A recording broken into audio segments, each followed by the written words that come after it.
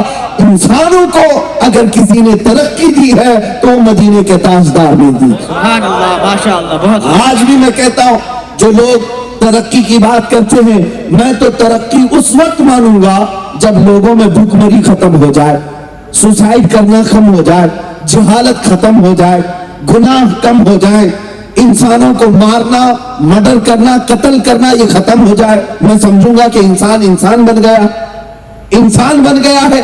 لیکن آج بھی اس ترقی یافتہ دور میں جہاں لائٹنگ کی بھرمار ہے، روشنی کی بہتات ہے، اس کے باوجود کیا عورتوں کے ریپ نہیں ہو رہے؟ نوجوان بچیوں کے بلاತ್ಕಾರ نہیں ہوتے؟ سب ہوتا ہے، تو پھر یہ کون سا انسان ہے؟ کہاں ترقی کیا؟ یہ آج بھی وہی حیوان ہے، آج بھی وہی حیوان ہے جہاں تنہا کسی عورت کو پائے تو اس کی عزت پر حملہ کرے۔ جانور جنگل میں یہی کرتے ہیں۔ اگر انسان یہی سب چیزیں کر رہا ہے تو میں کہتا ہوں اس کی کوئی ترقی نہیں ہے، کوئی ترقی نہیں اور کوئی سکسیس نہیں ہے۔ کامیاب اور ترقی والا انسان اس وقت ہوتا جیسے میرے آقا نے مکہ کی گلیوں میں پیدا کیا. مکہ کے وہ باشندے جو شراب میں فخر کرتے تھے, جوے پر اپنی پوری راتیں بتاتے تھے, عورتوں کو بازار میں لا کر نیلام کرتے, بیٹی پیدا ہو تو زندہ دفن کرتے تھے. لیکن میرے آقا کی تعلیمات تو دیکھو, جب وہ ان تمام اخلاق و کردار والے لوگوں کو میرے آقا نے اپنی تعلیمات سے روشناس کیا, تو میرے عزیزوں وہی صحابہ پھر عورتوں کی عزت کے محافظ بن گئے. بیٹیوں کو پڑھا کر کے انہیں دین کا ایک بہترین قلعہ بنایا. اور جانتے ہیں صحابہ کو میرے آقا نے کیا بنایا؟ ایک عرب نے آدمی کا بول بالا کر دیا, خاک کے ذروں کو ہمدوش سریا کر دیا. خود نہ تھے جو راہ پر اوروں کے ہادی بن گئے. ارے کیا نظر تھی جس نے مردوں کو مسیحا کر دیا. سبحان اللہ, ماشاء اللہ, بہت خوب. یہ ہے انقلاب, یہ ہے ترقی. رسول اللہ صلی اللہ تعالی علیہ وسلم نے میٹل کی ترقی نہیں سکھائی, انسان کی ترقی سکھائی. آج بھی اگر اپنی روح کی, اپنی آتما کی, اپنی روح کی ترقی چاہتے ہو تو یہ ترقی کسی فیکٹری میں نہیں ملتی, کسی فیکٹری میں نہیں. فیکٹریاں موبائل بنا سکتی ہیں, گاڑیاں بنا سکتی ہیں, انسان کی روح کی ترقی گنبد خضرا کے چھاؤں میں ہوتی ہے. یہاں آنا پڑے گا تمہیں, اس نبی پاک کے پیچھے چلنا پڑے گا, پھر تمہاری روح اوج پر پہنچے گی, بلندی پر جائے گی. عزیزان گرامی, یہ چند باتیں تھی نبی پاک کے اخلاق و کردار پر. بہت ساری چیزیں ہیں. آپ کو ایک اور بات بتا دوں, جن لوگوں نے میرے آقا کے چہرے پاک کو اس طرح پیش کرنے کی کوشش کی جیسے آج یہ گیدڑ اور پاکھنڈی اپنے گھوفے میں بیٹھ کر کوئی کتاب لکھ کر یا چار لوگ بیٹھ کر ویڈیو بنا کر وائرل کرتے ہو, وہ چاہے وسیم رافضی ہو یا اس کی ناجائز اولاد یا اس کا ناجائز باپ, جو بھی ہو, میرے آقا پر حملہ کرنے کے لیے تم چار لوگ بیٹھ کر کے ویڈیو وائرل کرتے ہو. دم خم ہے تو آؤ مسلمانوں کے مجمع میں. یہاں میں یقین کے ساتھ کہتا ہوں, یہ جو مجمع آیا ہے یہ سیلفی اور ویڈیو بنانے کے لیے نہیں آیا. جس کے سینے پر یہ ہاتھ رکھو گے اس کے سینے میں دھڑکن نبی نبی اور مصطفیٰ مصطفیٰ کہے. یہاں جو مجمع آیا ہے وہ دکھانے کے لیے نہیں آیا, بلکہ میں جانتا ہوں رسول اللہ زندہ باد, اللہ اکبر. عزیزان گرامی, یہاں پر بھی آنے کے بعد تمہارے چہروں کی بشاشت, تمہارے چہروں کی رونق یہ بتاتی ہے کہ سینے میں عشق و مصطفیٰ جگمگا رہا. آج ان ظالموں کو جواب دینے کی ضرورت ہے. تم بھوکتے ہو نبی پاک کی عزت پر, تمہیں ابھی خبر نہیں. اس نبی پاک کی عزت تو بہت اعلیٰ, بہت اعلیٰ. میں سمجھتا ہوں حضور کے قدم مبارک کے ایک ناخن کی عزت پر کروڑوں مسلمان اپنی جان دینے کو تیار. الحمدللہ ہم یہ جذبہ رکھتے ہیں نبی پاک صلی اللہ تعالی علیہ وسلم کے لیے, جو جان مانگو تو جان دے دیں, جو مال مانگو تو مال دے دیں, مگر یہ ہم سے کبھی نہ ہوگا نبی کا جاہو جلال دے دیں. ہم سے یہ بات نہیں ہو سکے گی. ہاں, جو بات میں عرض کر رہا تھا, حضور پاک کے اخلاق و کردار پر حملہ کرتے ہوئے ان ظالموں نے جو ایک پروپیگنڈا پھیلایا.